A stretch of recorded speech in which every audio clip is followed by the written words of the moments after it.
Hello everyone, welcome back to my channel. আজ চলে এসেছি নতুন দিনের একটা নতুন ব্লগ নিয়ে। সকালটাই শুরু করলাম আমার গপুকে দিয়ে।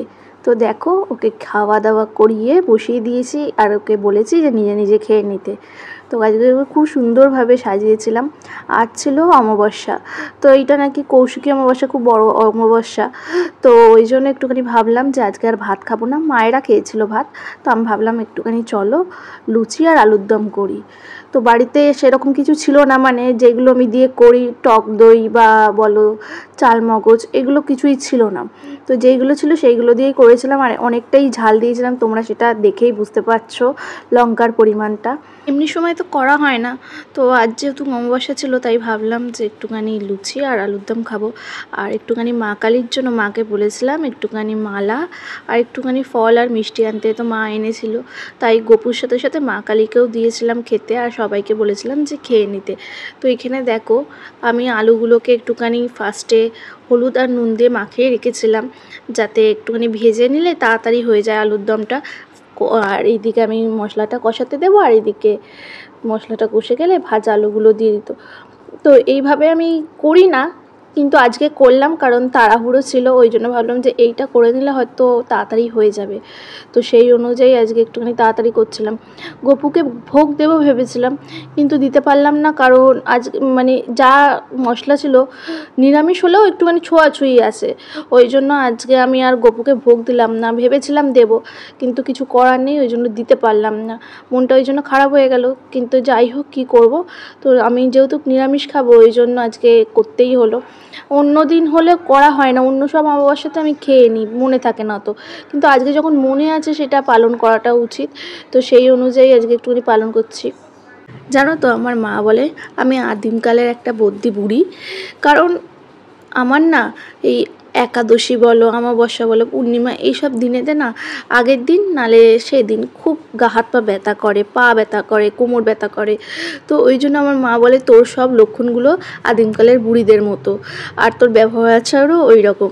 ওই জন্য মা আমাকে বলে যে তুই আদিমকালের বুড়ি, বাতের ব্যথা নিয়ে জন্মেছিস, আমার বাড়িতে এসেছিস। তো এই বলে আমাকে খুব ইয়ার্কি মারে।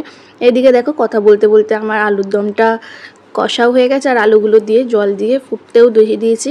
আর বাকি লুচি করা, তো লুচি করার জন্য ফার্স্টেই ময়দাটা নিয়ে নিয়েছিলাম, আর ময়দার মধ্যে চিনি, নুন আর রিফাইন অয়েল দিয়ে একটুখানি গরম জল বসিয়ে দিয়েছিলাম। তো লুচিগুলো ভেজে নিয়েছি অফ স্ক্রিনে, আর এখানে দেখো খাবার নিয়ে চলে এসেছি।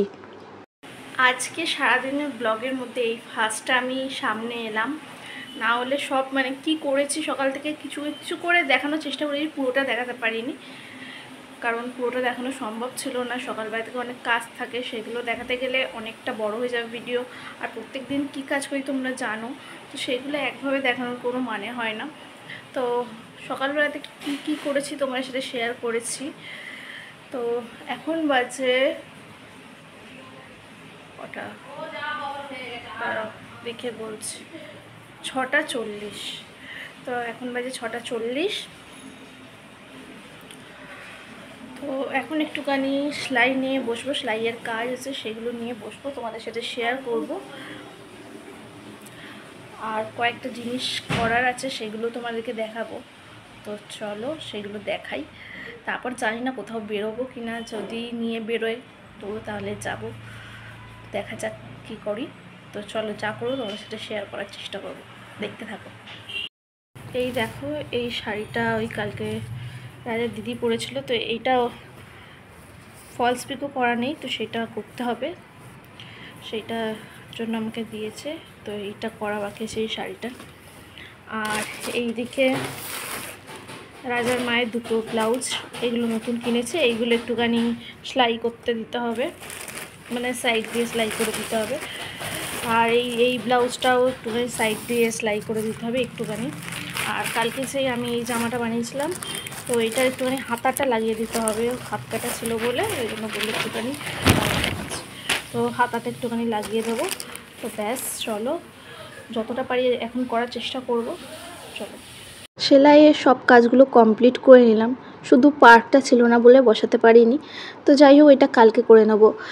সকালবেলা থেকেই ওকে একটুখানি আমার ভাইকে, মানে ওকে মানে আমার ভাইকে একটুখানি খাওয়া দাওয়া করাই, একটুখানি আদর করি, ওর যা দেখভাল করার সেগুলো করিয়ে দিই।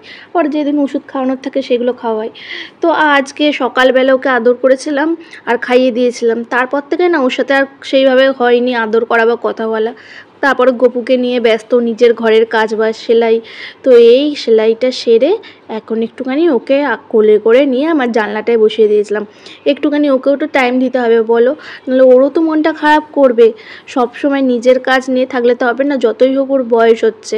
আর ওকে আরও চাই বেশি বেশি করে টাইমটা দিতে। আর ও এই বুড়ো বয়সে দেখছি আরও বেশি কিউট হয়ে গেছে। দেখো ওকে কী সুন্দর জানলায় উঠিয়ে দিয়েছি, আর ও জানলায় বাইরের দিকে মুখ করে তাকিয়ে আছে। এইভাবেই বসেছিল, অনেকক্ষণ ধরে বসেছিল, জানি না কী ভাবছিল। এত কিউট লাগছিল ওকে দেখে, বলার মতো না। তোমাদের বাড়িগুলো এরম করে কিনা কমেন্টে জানিও। ডিনার কমপ্লিট হয়ে গেছে, তো একটু ফ্রেশ হয়ে নিলাম। আজকে বিশাল গরম, তো একটু ফ্রেশ হলাম ওই জন্য, আর গাটা ধুয়ে নিলাম। আর এখন একটুখানি স্কিন কেয়ারটা করবো। তার আগে ভিডিওটা এন্ড করে নিই। চলো, আজকের ভিডিওটা যদি ভালো লেগে থাকে অবশ্যই একটা লাইক, কমেন্ট, শেয়ার করো, আর চ্যানেলটা সাবস্ক্রাইব করে দিও। সবাই ভালো থেকো, সুস্থ থেকো। তো চলো আজকের জন্য টাটা।